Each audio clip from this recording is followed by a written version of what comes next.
വിശദമായ റിപ്പോർട്ടിലേക്ക്. നടിയെ ആക്രമിച്ച കേസുമായി ബന്ധപ്പെട്ട് നടിയും ദിലീപുമായി ബന്ധമുള്ളവരിൽ നിന്നെല്ലാം മൊഴിയെടുത്ത അന്വേഷണ സംഘം. ഇതിന്റെ ഭാഗമായാണ് മഞ്ജു വാര്യരിൽ നിന്നും കഴിഞ്ഞ ദിവസം അന്വേഷണ സംഘം വിവരങ്ങൾ ചോദിച്ചറിഞ്ഞത്.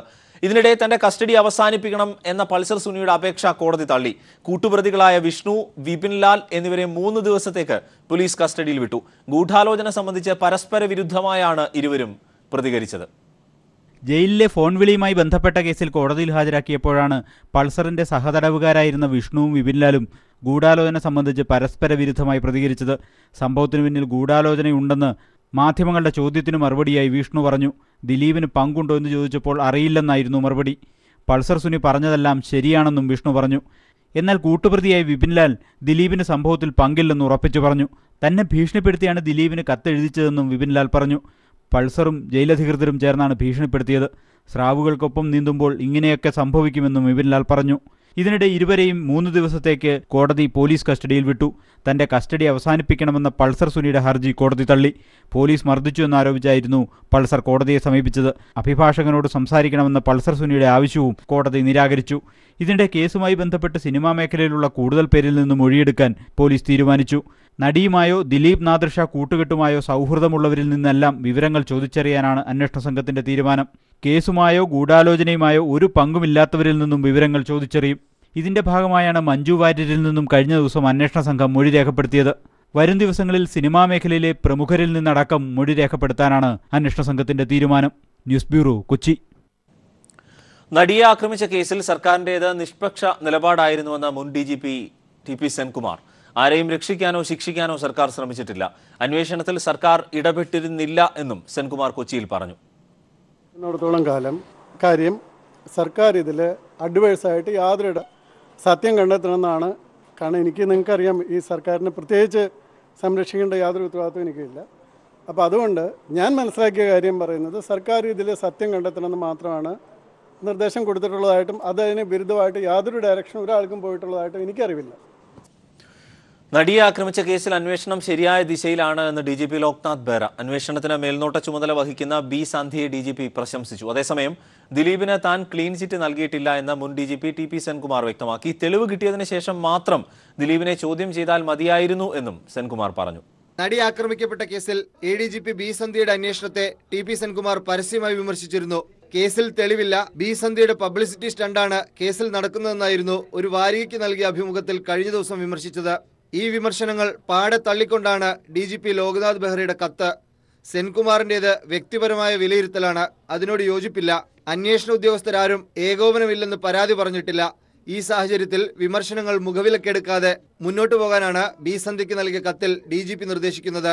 സെൻകുമാറിന്റെ വിമർശനങ്ങൾക്കെതിരെ നേരത്തെ B സന്ധ്യ DGPക്ക് പരാതി നൽകിയിരുന്നു. പരാതി കത്തും അന്വേഷണ നടപടികളും പരിശോധിച്ചാണ് DGPയുടെ മറുപടി. അതേസമയം കേസിൽ സംശയവും തെളിവും രണ്ടാണെന്ന് സെൻകുമാർ പ്രതികരിച്ചു. ദിലീപിന് ക്ലീൻ ചിറ്റ് നൽകിയല്ല അഭിമുഖത്തിൽ സംസാരിച്ചത്. ഒരു പർട്ടിക്കുലർ സമയത്ത് ഒരാളെ പ്രതിയാക്കുന്നതിനുള്ള തെളിവുകൾ ഉണ്ടായിരുന്നില്ല. സംശയങ്ങളുണ്ടായിരുന്നിരിക്കാം. സംശയങ്ങൾ തെളിവുകൾക്ക് ബദലാകില്ല. എന്നെ ഒരു ഇൻവെസ്റ്റിഗേഷനിൽ ഞാൻ ആർക്കെങ്കിലും ക്ലീൻ ചിറ്റ് കൊടുക്കാറോ മുഴുവൻ എവിഡൻസും വരുന്നവരെ. അതുപോലെ ഒരാൾ പ്രതിയല്ല എന്നൊന്നും പറയാറില്ല. സെൻകുമാർ പറഞ്ഞ വിവരങ്ങൾ മാത്രമാണ് നൽകിയതെന്ന് അഭിമുഖം പ്രസിദ്ധീകരിച്ച സമകാലിക മലയാളവും വിശദീകരിച്ചു.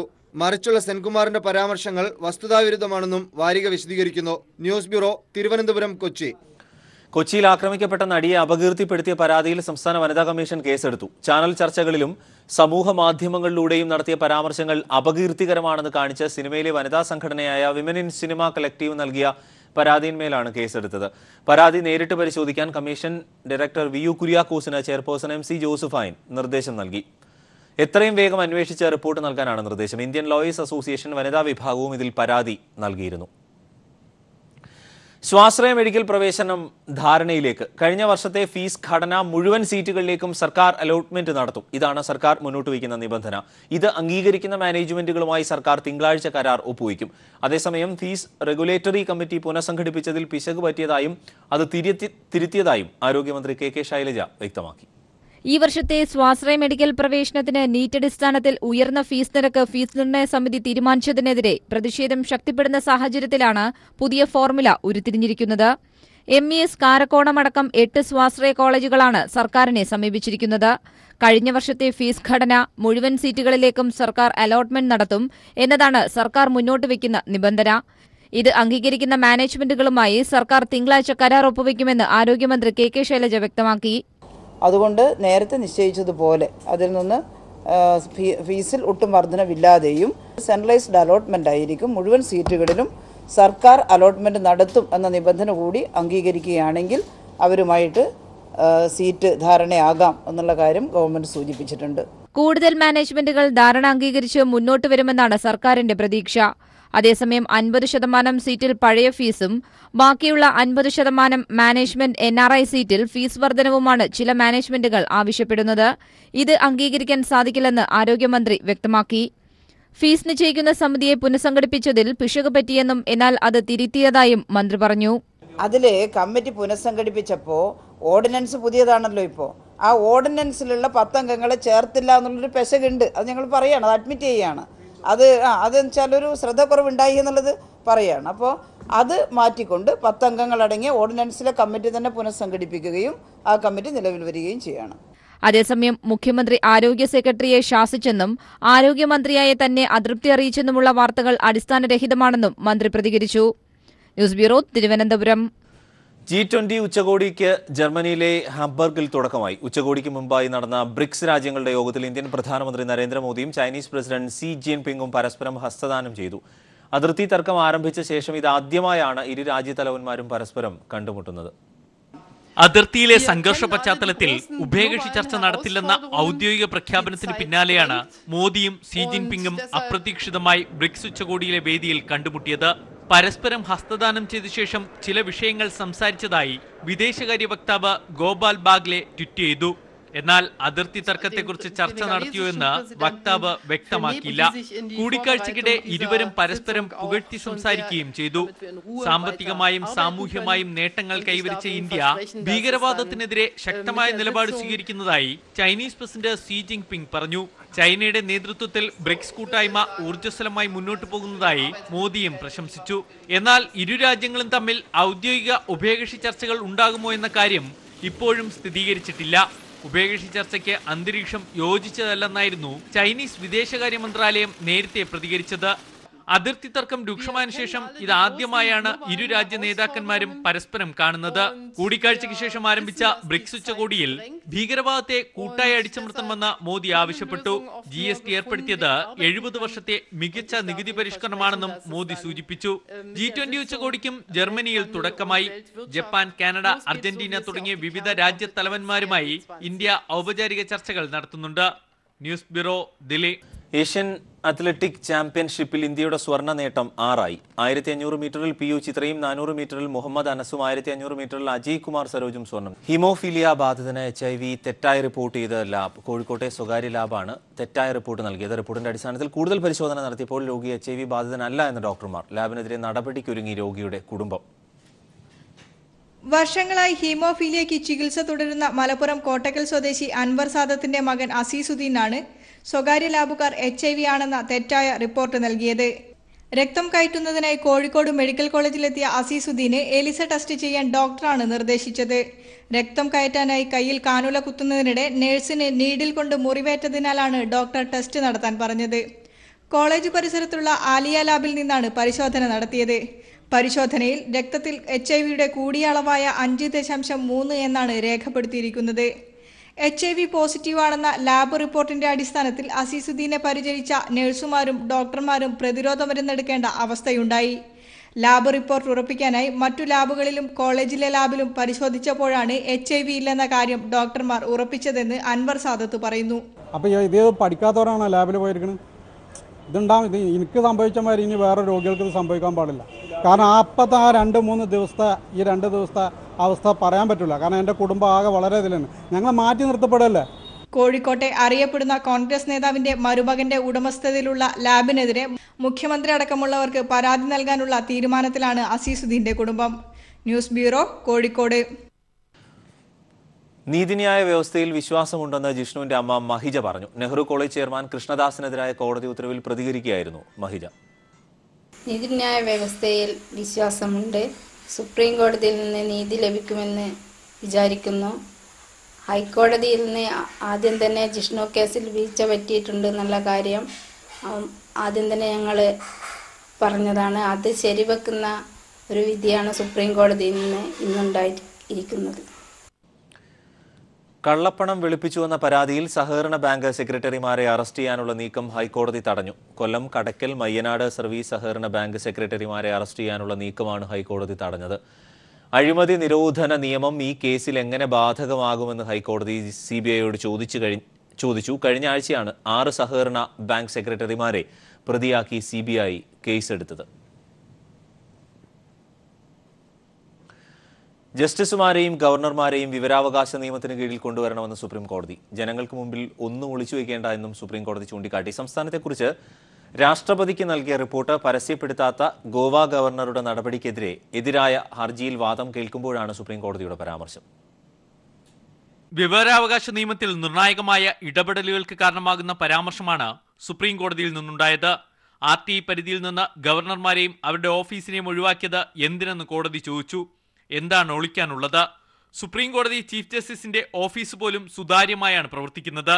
അവരെയും വിവരാവകാശ നിയമപരിധിയിൽ ഉൾപ്പെടുത്താമെന്നിരിക്കെ ഗവർണർമാരെയും നിയമപരിധിയിൽ കൊണ്ടുവരണമെന്ന് സുപ്രീം കോടതി നിർദ്ദേശിച്ചു. 2007 ഗോവയുടെ രാഷ്ട്രീയ സാഹചര്യത്തെക്കുറിച്ച് അന്നത്തെ ഗവർണർ രാഷ്ട്രപതിക്ക് അയച്ച കത്ത് വിവരാവകാശ നിയമപ്രകാരം നൽകാൻ മുംബൈ ഹൈക്കോടതി നേരത്തെ ഉത്തരവിട്ടിരുന്നു. ഇതിനെതിരെ സമർപ്പിച്ച ഹർജിയിലാണ് ജസ്റ്റിസുമാരായ അരുൺ മിശ്ര, അമിതാവ് റോയ് എന്നിവരടങ്ങിയ ബെഞ്ചിന്റെ നിർദ്ദേശം. News bureau, Delhi. സ്വാശ്രയ കോളേജുകളിലെ ഫീസ് നിർണയം ചോദ്യം ചെയ്ത മാനേജ്മെന്റുകൾ സമർപ്പിച്ച ഹർജികൾ ഹൈക്കോടതി ഫയലിൽ സ്വീകരിച്ചു. കേസിൽ കോടതി സർക്കാരിന്റെ വിശദീകരണം തേടി. ഫീസ് ഘടന നിർണ്ണയിക്കാൻ പ്രവേശന മേൽനോട്ട സമിതിക്ക് അധികാരം നൽകി ഓർഡിനൻസ് പുറപ്പെടുവിച്ചതായി സർക്കാർ കോടതിയെ അറിയിച്ചു. ഓർഡിനൻസിന്റെ വിശദാംശങ്ങൾ സമർപ്പിക്കാൻ കോടതി സർക്കാരിന് നിർദ്ദേശം നൽകി. IITകളിലേക്കുള്ള പ്രവേശനം സുപ്രീം കോടതി താൽക്കാലികമായി സ്റ്റേ ചെയ്തു. പ്രവേശന പരീക്ഷയിൽ വിദ്യാർത്ഥികൾക്ക് ഗ്രേസ് മാർക്ക് നൽകിയത് ചോദ്യം ചെയ്തുള്ള ഹർജി പരിഗണിക്കവെയാണ് സുപ്രീം കോടതി നടപടി. ഗ്രേസ് മാർക്ക് നൽകുന്നത് സംബന്ധിച്ച തീരുമാനം കോടതി വ്യക്തമാക്കുന്നതുവരെ പ്രവേശനം നടത്തരുത് എന്നാണ് നിർദ്ദേശം. ഇതുമായി ബന്ധപ്പെട്ട വിവിധ ഹൈക്കോടതികളിലുള്ള കേസുകളും സുപ്രീം കോടതി സ്റ്റേ ചെയ്തു. വിദ്യാർത്ഥികൾക്ക് 7 ചോദ്യങ്ങൾക്ക് ഗ്രേസ് മാർക്ക് നൽകിയിരുന്നു. ഹിന്ദി ചോദ്യപേപ്പറിലെ അച്ചടിപ്പിശകിനെ തുടർന്നായിരുന്നു നടപടി. ഇതിനെതിരെ പ്രവേശന പരീക്ഷ എഴുതിയ ഐശ്വര്യ അഗർവാൾ എന്ന വിദ്യാർത്ഥിനി നൽകിയ ഹർജി പരിഗണിച്ചാണ് IITകളിലേക്കുള്ള പ്രവേശനം സുപ്രീം കോടതി താൽക്കാലികമായി സ്റ്റേ ചെയ്തത്. ഉത്തരമെഴുതാൻ ശ്രമിച്ചിരുന്നു എന്ന് പോലും പരിഗണിക്കാതെ എല്ലാ വിദ്യാർത്ഥികൾക്കും ഗ്രേസ് മാർക്ക് നൽകിയതിലൂടെ റാങ്ക് പട്ടിക അട്ടിമറിക്കപ്പെട്ടുവെന്നും ഹർജിയിൽ ചൂണ്ടിക്കാട്ടി. ഈ വാദങ്ങൾ പരിഗണിച്ച് ജസ്റ്റിസ് ദീപക് മിശ്ര, AM കാൻവിൽക്കർ എന്നിവരുടെ ബെഞ്ചാണ് നിലവിലെ IIT കൗൺസിലിംഗും പ്രവേശന നടപടിയും തടഞ്ഞത്. ഗ്രേസ് മാർക്ക് നൽകുന്നത് സംബന്ധിച്ച് സുപ്രീം കോടതി നിലപാട് വ്യക്തമാക്കുന്നതുവരെ പ്രവേശനം നടത്തരുതെന്നാണ് നിർദ്ദേശം. ഇതുമായി ബന്ധപ്പെട്ട് വിവിധ ഹൈക്കോടതികളിലുള്ള കേസുകളും സുപ്രീം കോടതി സ്റ്റേ ചെയ്തു. സമാനമായ പുതിയ ഹർജികൾ സുപ്രീം കോടതി നിലപാട് അറിയിക്കുന്നതുവരെ ഹൈക്കോടതികൾ സ്വീകരിക്കേണ്ടതില്ലെന്നും ജസ്റ്റിസ് ദീപക് മിശ്ര അധ്യക്ഷനായ ബെഞ്ച് വ്യക്തമാക്കി.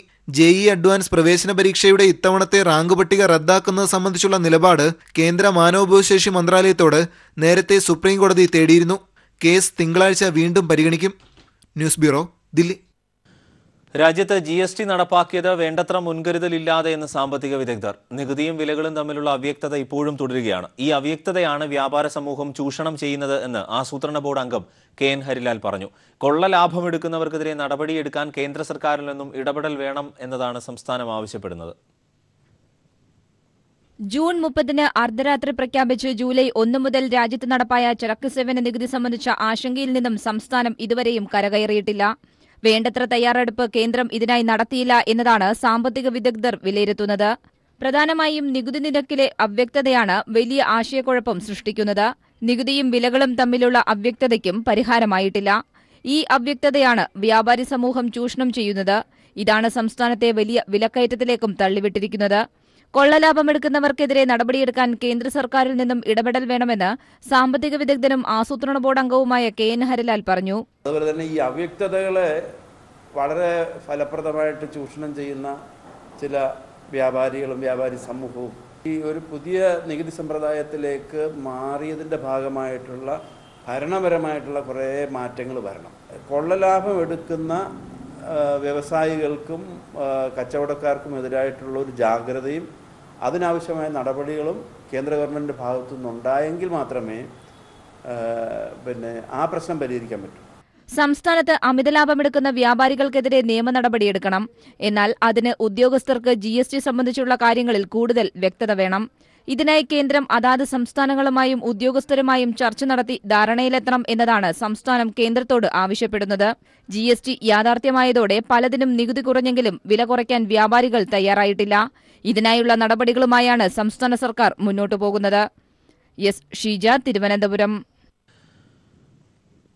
ഭക്തജന സഹസ്രങ്ങൾക്ക് ദർശന പുണ്യം നൽകി പമ്പയിൽ ശബരീശന് ആറാട്ട്. രാവിലെ 11:30ഓടെയാണ് പമ്പയിലെ പ്രത്യേകം സജ്ജീകരിച്ച കടവിൽ തിരുവാറാട്ട് ചടങ്ങുകൾ നടന്നത്. തന്ത്രി കണ്ഠരര് രാജീവരുടെയും മേൽശാന്തി ഉണ്ണികൃഷ്ണൻ നമ്പൂതിരിയുടെയും കാർമ്മികത്വത്തിൽ പൂജകൾക്ക് ശേഷമായിരുന്നു ആറാട്ട്. രാവിലെ 9 മണിയോടെ സന്നിധാനത്ത് നിന്ന് ആനപ്പുറത്ത് എഴുന്നള്ളിച്ച അയ്യപ്പ വിഗ്രഹം 11 മണിയോടെ പമ്പ ഗണപതി ക്ഷേത്ര പരിസരത്തെത്തി. ജില്ലാ ഭരണകൂടവും ദേവസ്വം അധികൃതരും ചേർന്ന ഘോഷയാത്രയെ സ്വീകരിച്ചു. ആറാട്ട് കണ്ട് തൊഴുന്നതിന് ആയിരക്കണക്കിന് ഭക്തരാണ് പമ്പയിലേക്ക് എത്തിയത്. ആറാട്ട് ചടങ്ങുകളോടെ ശബരിമലയിലെ ഈ വർഷത്തെ ഉത്സവത്തിന് സമാപനം. Confederation of real estate developers association of ഇന്ത്യയുടെ കോഴിക്കോട് ചാപ്റ്റർ സംഘടിപ്പിക്കുന്ന 24ാമത് സെറാ CREDAI property show Kozhikode marine ഡ്രൈവിൽ ആരംഭിച്ചു. Malabar chamber of commerce president PV Nidheesh പരിപാടി ഉദ്ഘാടനം ചെയ്തു. ക്രെഡായി അംഗങ്ങളായ ഭവന നിർമ്മാതാക്കളെയും ഭവന വായ്പാ ദാതാക്കളും ഒരേ കുടക്കീഴിൽ അണിനിരത്തുന്ന പ്രോപ്പർട്ടി ഷോ ജൂലൈ 9-ന് സമാപിക്കും.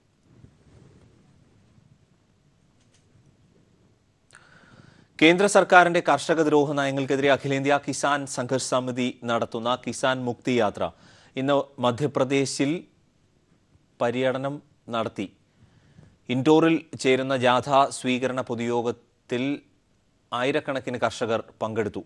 മധ്യപ്രദേശിൽ പര്യടനം പൂർത്തിയാക്കിയതിനു ശേഷം യാത്ര മഹാരാഷ്ട്രയിൽ പ്രവേശിക്കും. 6 കർഷകർ വെടിയേറ്റ് മരിച്ച മൻസൂറിൽ നിന്നും ആരംഭിച്ച യാത്ര ഇന്നലെ പോലീസ് തടഞ്ഞിരുന്നു. യാത്രയ്ക്ക് നേതൃത്വം നൽകിയ അഖിലേന്ത്യാ കിസാൻ സഭ ജനറൽ സെക്രട്ടറി ഹനൻ മുള്ള, CPM പോളിറ്റ് ബ്യൂറോ അംഗം സുഭാഷിണി അലി, പരിസ്ഥിതി പ്രവർത്തക മേധ പട്കർ തുടങ്ങിയവരെ അറസ്റ്റ് ചെയ്ത് പിന്നീട് വിട്ടയച്ചു. മധ്യപ്രദേശ്, മഹാരാഷ്ട്ര, ഗുജറാത്ത്, രാജസ്ഥാൻ സംസ്ഥാനങ്ങളിൽ പര്യടനം പൂർത്തിയാക്കി കിസാൻ മുക്തി യാത്ര ഈ മാസം 18-ന് കർഷക മഹാറാലിയോടെ ദില്ലിയിൽ സമാപിക്കും.